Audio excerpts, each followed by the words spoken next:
Hello, welcome to my inverse square law video project. Before I begin on my demonstration that I've set up here, I would like to start by just introducing my props and my equipment. So over here I have my light source, and it's not on right now because it's really bright and I want to save that until later.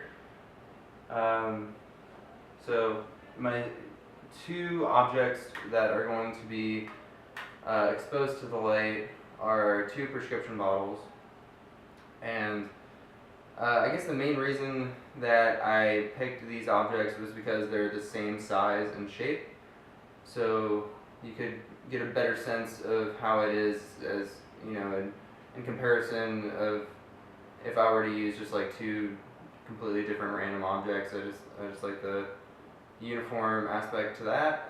Also, they're translucent, so when they're next to each other, you could definitely see a difference between the brightness in one of the objects versus the other. So those are the objects that I chose. The other aspect, hopefully you could see it from this camera angle, is I taped some even increments on my coffee table. So when I move these objects across the plane, it'll better signify what I'm going for there, and I'll get more into that once I show you what this is all about. So thanks for watching. This is the inverse square law.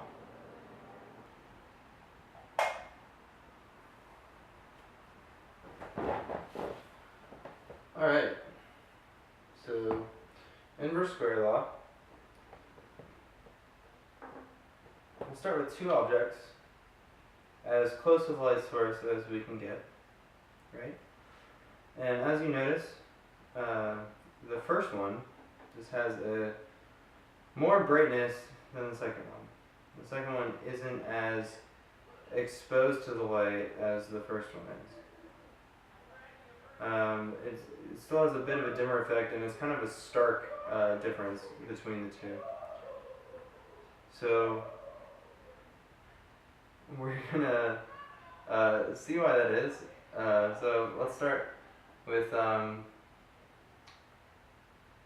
if you double the distance between these two objects and the light. Take the second one over here, right? Obviously, the second one is going to be less bright than the first one because the first one is directly close to the light. But we took it 1 unit further away. And let's see what the first object looks like next to the second one, just 1 unit away.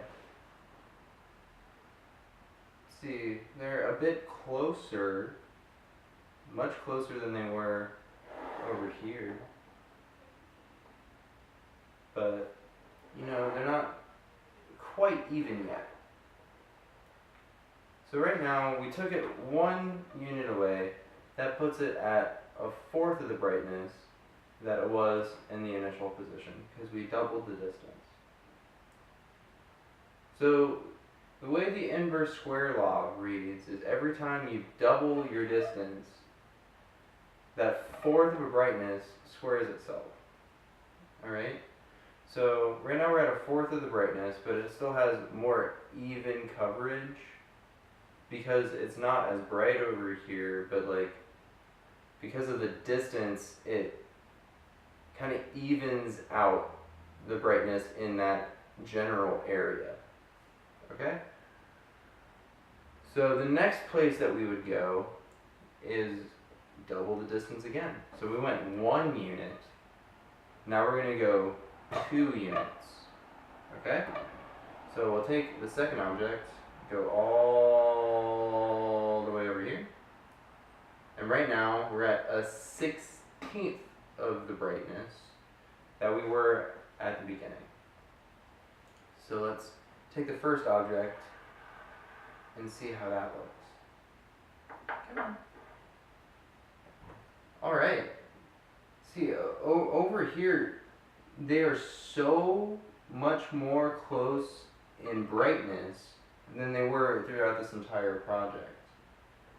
You see, since they're further away from the light, there's more of an even casting, as I explained earlier. And the further away, if we could go further on this coffee table, you'd see that the further we get away and the same distance that these objects are, they just be closer and closer and closer in similarity to the exposure of the light that they have. Alright? So, just for comparison purposes, let's just go through the rounds and see what they look like. Right? So right now they're both close to the light. There's quite a starkness. And then we go 1 unit. Still a starkness, but it's a little better. And then we go double that unit. 1/16. And that's as even as you're going to get for this experiment to allow. So that is the inverse square law. Thanks for tuning in.